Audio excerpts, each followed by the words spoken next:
Hello everyone, welcome to this 23rd lecture in the NPTEL course on Riemannian geometry. So in the previous few lectures we have been talking about curvature of Riemannian manifolds. So we have introduced the Riemann curvature tensor, the curvature endomorphism, and we have computed the curvature tensor for some model spaces. And in the previous lecture I also gave a characterization of flat manifolds. So these are manifolds whose curvature tensor vanishes identically. We saw that then they have to be locally isometric to the Euclidean space. So that means then for every point there has to be a neighborhood that is isometric to an open set in Rn. So in the next couple of lectures we are going to introduce some different avatars of the curvature tensor, starting with the sectional curvature, which I will introduce today. In the next lecture I will introduce what is called as the Ricci curvature and the scalar curvature. So there are some forms of traces of the Riemann curvature tensors. So typically, as we will show, sectional curvature has the exact same amount of information as the full curvature tensor. On the other hand, the Ricci curvature and the scalar curvatures, they have slightly lesser information, but they are much easier objects to deal with. So an analogy is that of matrices. A matrix might be really complicated, but in order to understand a matrix, it is sometimes enough to understand various things, various objects associated to the matrix, like the determinant, like the trace, and so on. So these are much easier objects to deal with usually. So that same philosophy we are going to apply to our curvature tensor. So as I said, the first order of the day is to define sectional curvature.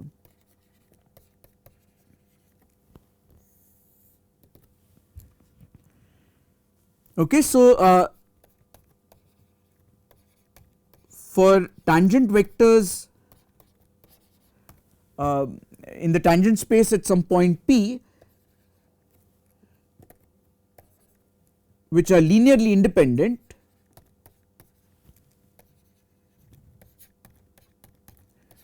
we consider the following quantity: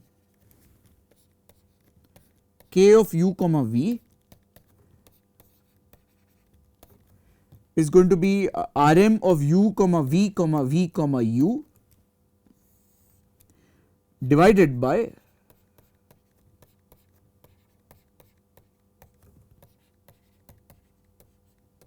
this expression. Okay. So a couple of remarks right off the bat. Firstly, if you look at the denominator by the Cauchy-Schwarz inequality, I mean whenever you have a denominator you have to make sure that is not 0, but by the Cauchy-Schwarz inequality,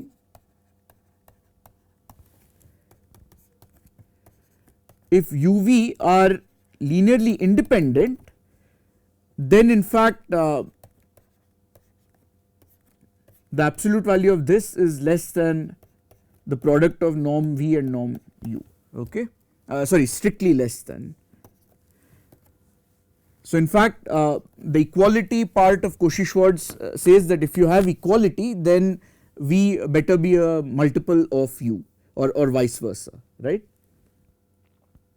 So in other words, the denominator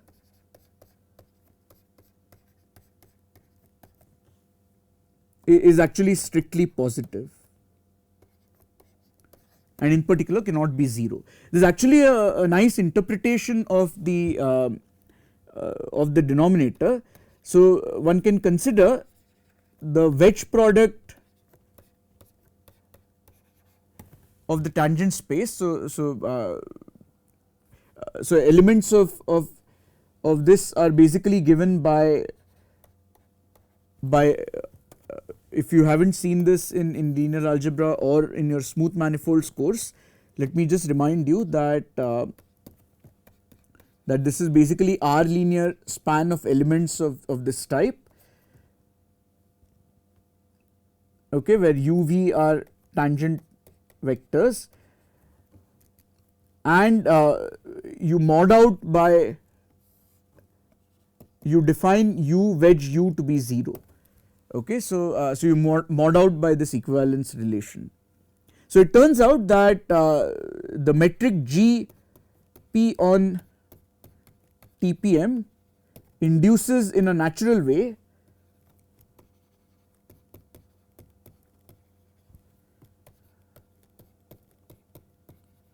a metric on this space, and then with respect to that metric, the norm squared of U wedge V is precisely so actually I should say that that this also implies right. So you want to mod out by this equivalence relation, and U wedge lambda V is equal to lambda U wedge V is equal to lambda U wedge V. So you have to also mod out by this equivalence relation. Okay.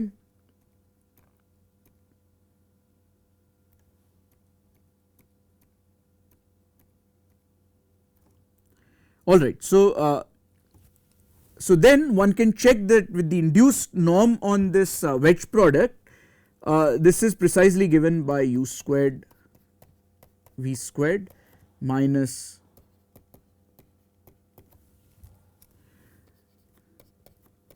so if this is not 0, which is equivalent to the statement that U is not linearly equivalent to V, then of course like all norms this is going to be strictly positive. Okay. So that is another interpretation of the denominator, it is just norm squared of this wedge product.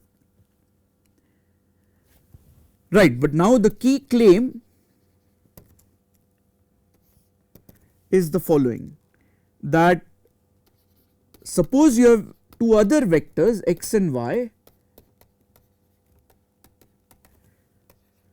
such that the span of the plane spanned by x and y in the tangent space is same as the plane spanned by u and v,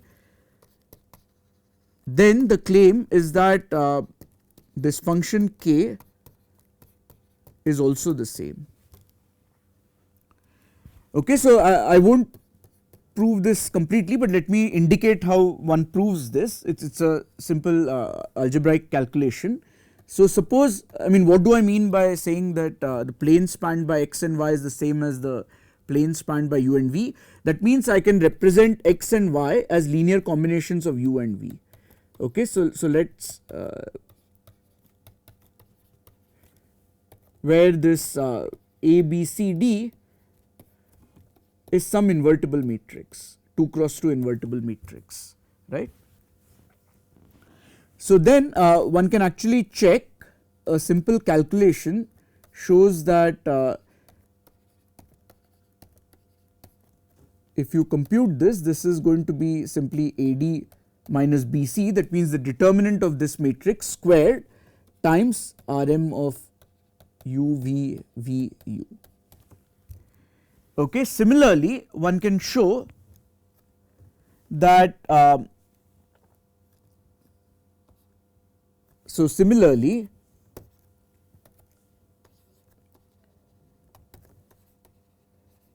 using this wedge product terminology, one can show that the wedge product of x and y is the same as AD minus BC times the wedge product of u and v.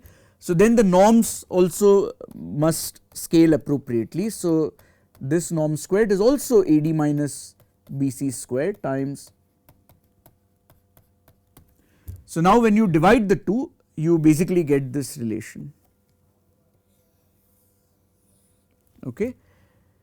So the upshot of this is that this function k that I have introduced on a pair of tangent vectors is actually a function that depends only on the plane spanned by those tangent vectors. Okay. So the upshot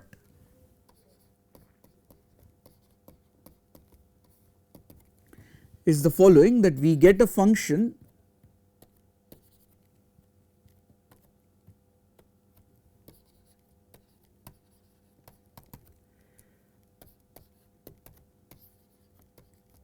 k k on this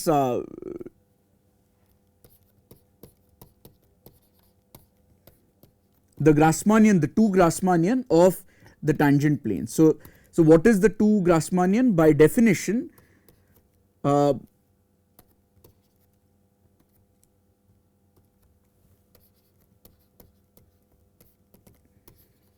this GR2 of TPM is simply the set of 2-dimensional planes in TPM. Okay.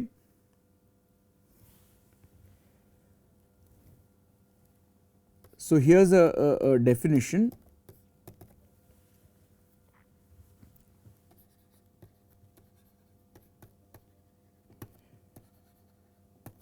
We define the sectional curvature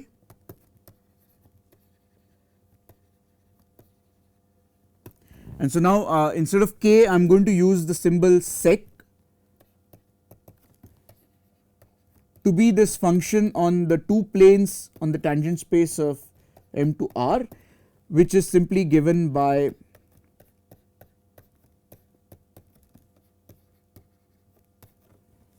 Rm of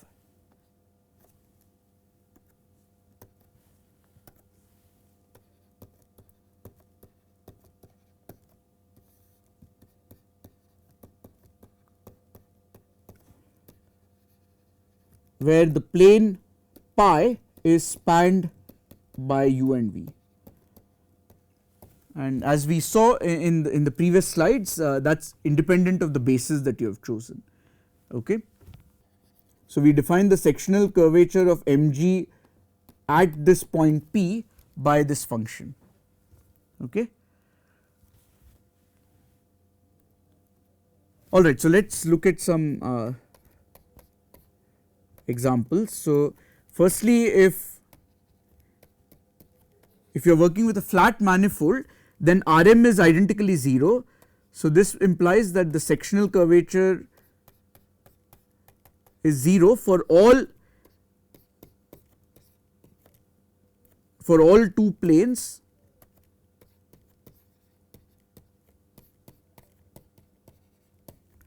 and for all points P in N. Okay. So that's not as interesting. I mean the right. So let's also write down what the sectional curvature is for the model spaces. So we saw earlier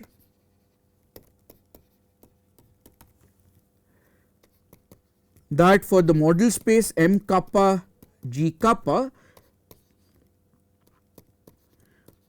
the Riemann curvature tensor satisfies this equality.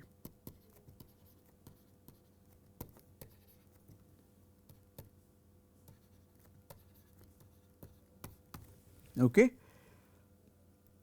So then let's compute the sectional curvature at a point P of the plane spanned by these by let's say 2 of the standard basis vectors. So let's say maybe I should write like this. So let pi ij be the plane spanned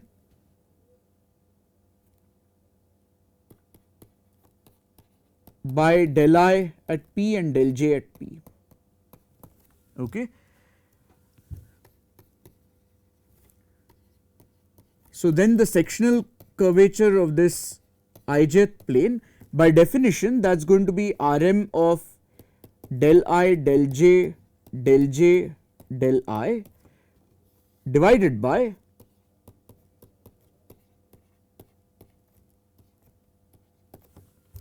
this squared, right? But by I mean but that's basically just R I j j I divided by the norm squared of this, right? But by the formula that we had computed earlier, this is just kappa times G I G J J. So in the formula you just put k is equal to j and L is equal to I,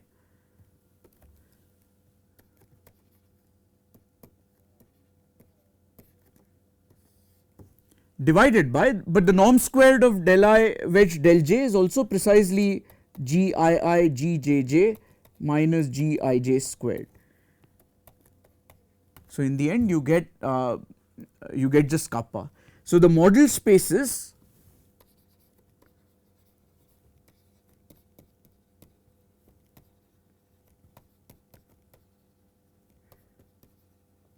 are examples of spaces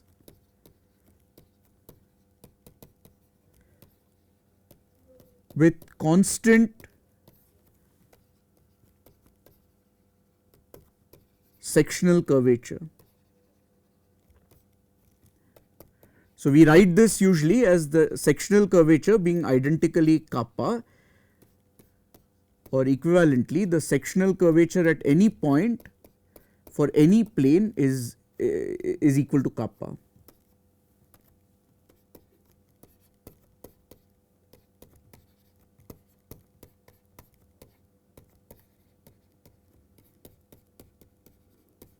Okay. So that is another way in which these model spaces are special. They are spaces of constant sectional curvature. One of the important theorems that we will prove right at the end of this course is that in some precise sense these are the only spaces with constant sectional curvature. Up to taking quotients, these are the only spaces with constant sectional curvature. Okay. Alright, so now of course if you have the Riemann curvature tensor, that determines the sectional curvature, right, but somewhat magically the converse is also true. So in fact the reverse, as I said, the converse is also true, that sectional curvature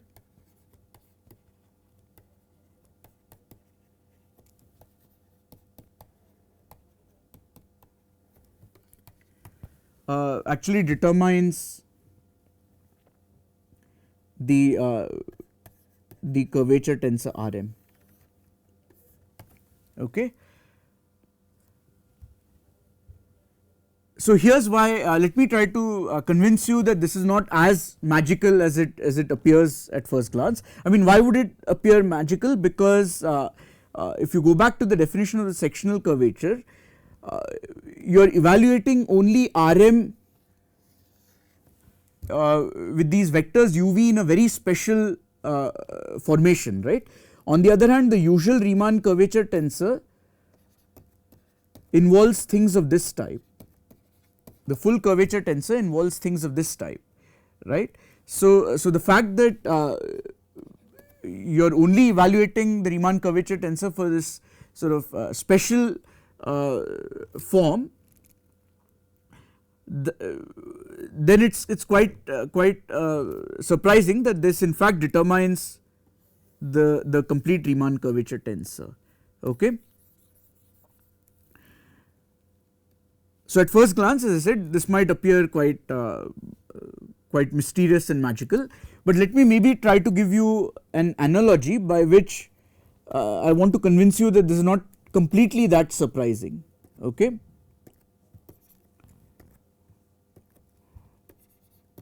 So the motivation for expecting something like this comes from bilinear forms, symmetric bilinear forms. So suppose V is a vector space and B is a bilinear form which is symmetric.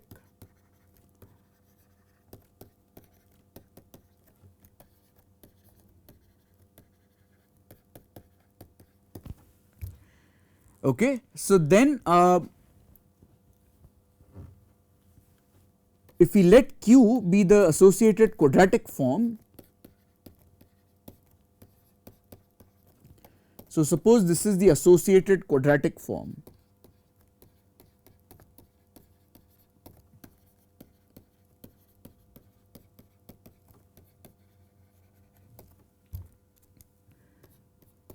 then it's a standard well known fact that Q determines B. Even though Q is somehow computing be only along the diagonal entries. In fact, we have the following polarization identity.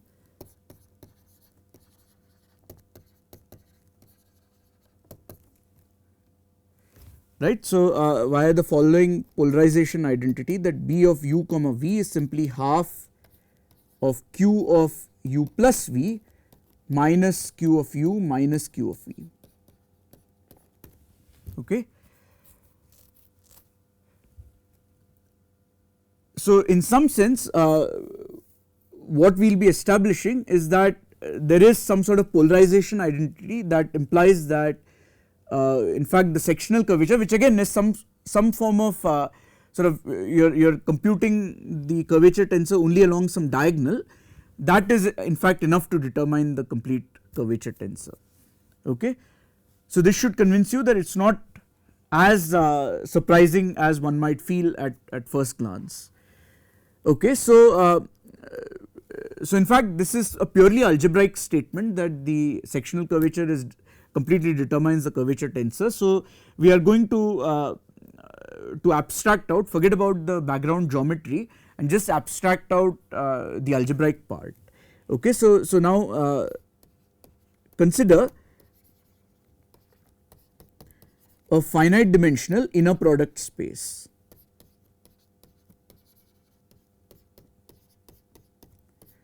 Which I will denote by V comma Q.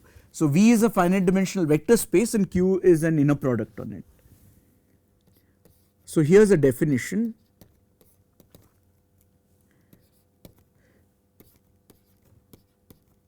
So, like we have tensors on manifolds, one can define tensors on finite dimensional vector spaces. So, a 0,4 tensor, which is basically just a multilinear form from 4 copies of V to R. So, such a 0,4 tensor is called curvature like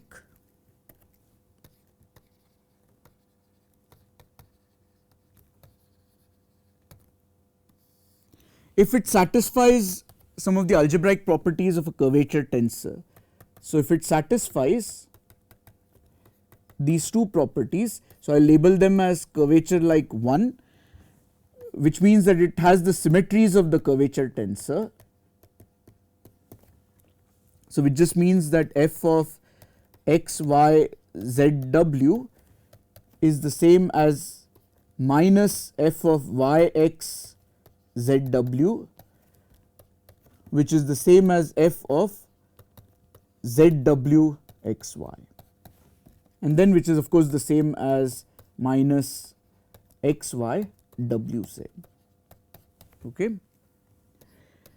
And the second property we want is that it satisfies some sort of algebraic Bianchi identity,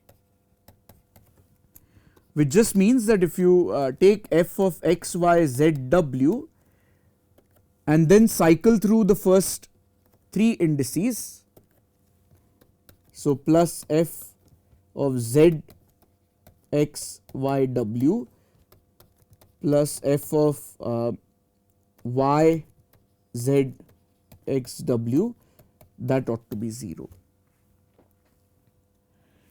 Okay. So, any such 0,4 tensor is called a curvature like tensor, and we put RC of V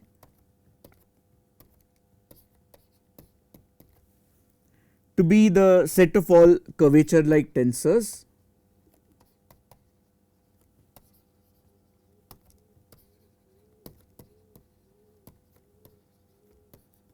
on V, right. So, then the proposition is the following.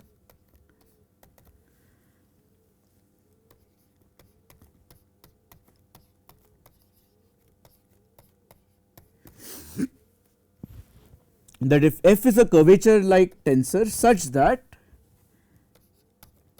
for all x, y in V, the sort of diagonal term that pops up in the sectional curvature, those are all 0. So, if you take this, this is 0, then this implies that f itself is 0 identically. Okay. So I am going to prove this in the next lecture.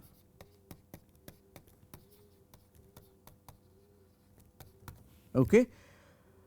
So in this lecture, let me talk about two consequences of this. So the first corollary is the following. So let us say F1 and F2 are two curvature like tensors, and for any plane, any two plane of V, let Ki be this sort of sectional curvature like function.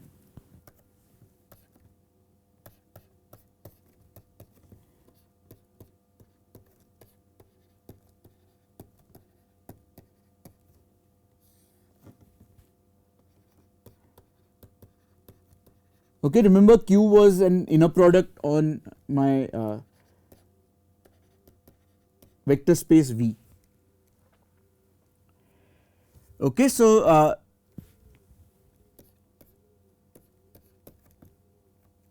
so where of course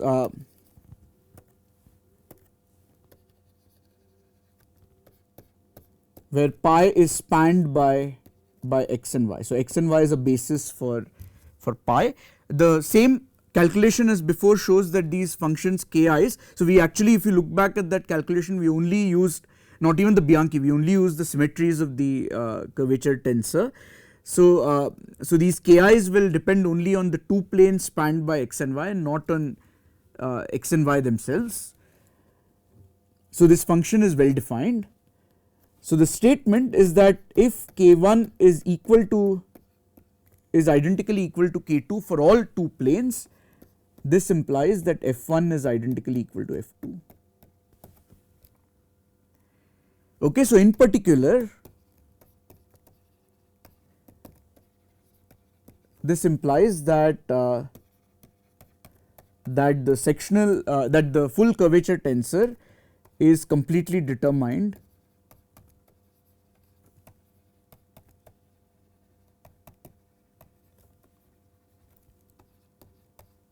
by the sectional curvature. Okay, before I prove the corollary, let me make a remark. So for some of you this may not be that satisfying, that this is sort of an abstract way of showing that the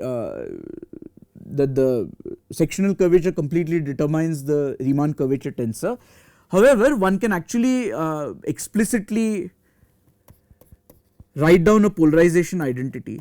There is an explicit polarization identity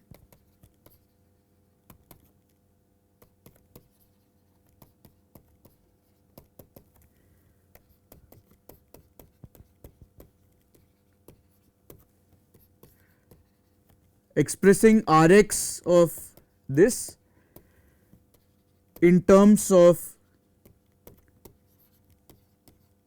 sectional curvatures of various two planes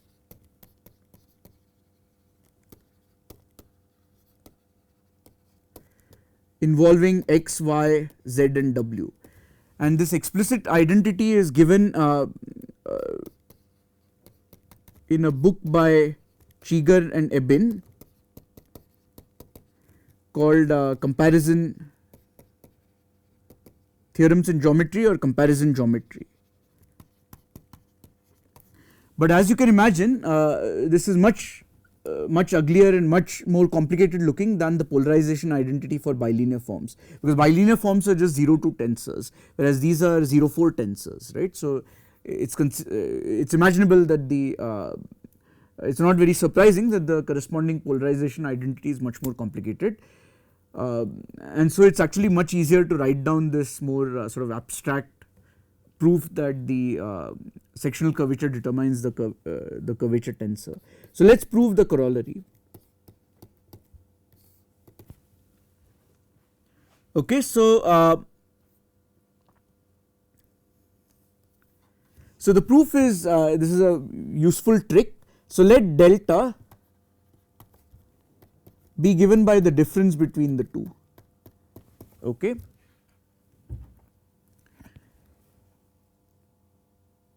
Then because K1 is identically equal to K2, this implies that delta x y y x is 0 for all x, y and v. But then by the proposition, this implies that delta has to be identically 0, which in particular implies that F1 has to be identically equal to F2. Okay. So that proves this corollary. Maybe let me end the lecture with another consequence of this proposition, that suppose F is a curvature like tensor and K is as above. So this is the sectional curvature type function defined on the set of two planes on V. So then K of pi is equal to this number K. So capital K of pi is equal to this number little k for all planes. So that means this function capital K is a constant on the set of two planes if and only if x, y, z, w has a nice formula which looks very similar to the formula of the curvature of the model spaces. So it is given by this inner product applied to x comma w times the inner product applied to y comma z minus the inner product applied to x comma z times the inner product applied to y comma w. Okay, so how do you prove this? So again we use the same sort of trick. Let me call this this q on the I mean this expression in the bracket on the right hand side by capital Q. So the one thing to note is that Q is also a curvature like tensor. So one can easily I mean that is not a difficult thing to check. So now consider the following: delta to be simply F minus K times Q. Okay. So if you evaluate delta on these diagonal sorts of terms, then that is just